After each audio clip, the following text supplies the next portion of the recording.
येत्या 19 ऑक्टोबरला गोरेगावातील नेस्को सेंटरमध्ये मनसेच्या मेळाव्याचं आयोजन. निवडणूक आयोगाच्या भेटीनंतर राज ठाकरे काय बोलणार याकडे राज्याचं लक्ष.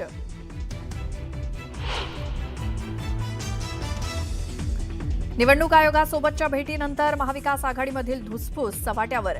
संजय राऊतांचं काँग्रेस पक्षश्रेष्ठींना पत्र. हर्षवर्धन सपकाळांची तक्रार केल्याची माहिती. बुलढाणा शहरातील मतदार याद्यांमध्ये घोळ. 4000 मतदारांची 2 ठिकाणी नावं. बुलढाण्याचे आमदार संजय गायकवाडांचा गंभीर आरोप.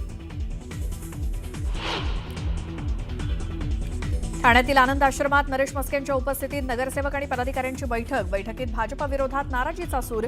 भाजप पदाधिकारी अडथळे आणत असल्याची तक्रार. माणिकराव कोकाटेंचे बंधू भारत कोकाटेंची ठाकरेंच्या शिवसेनेला सोडचिठ्ठी. भारत कोकाटे आज भाजपात करणार जाहीर प्रवेश. पालिका निवडणुकीच्या तोंडावरच्या प्रवेशामुळे चर्चांना उधाण.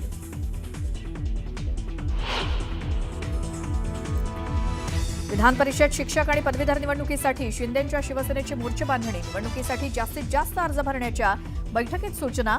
वरिष्ठ सूत्रांची न्यूज 18 लोकमतला माहिती. मातोश्री परिसरात शिंदेंच्या शिवसेनेची बॅनरबाजी. यंदा महापौर शिवसेनेचा, जसा बॅनरवरती उल्लेख. दिवाळीच्या शुभेच्छांसाठी लावलेल्या बॅनरची चर्चा.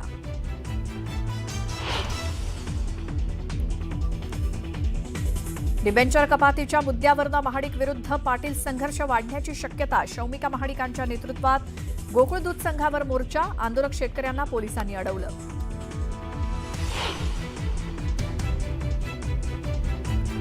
नाशिक मध्यवर्ती कारागृहात गुंडांची चक्क गांजा पार्टी. गांजा पार्टीचा व्हिडिओ समोर आल्यामुळे कारागृहातील सुरक्षेचा प्रश्न ऐरणीवर. प्रकरणाची चौकशी सुरू.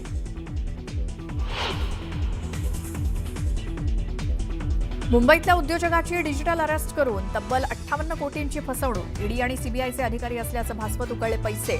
सायबर गुन्हे शाखेकडून तिघांना अटक. चांदीच्या दरात 10,000ची घसरण. चांदीच्या दरवाढीला ब्रेक लागल्यामुळे काही प्रमाणात दिलासा.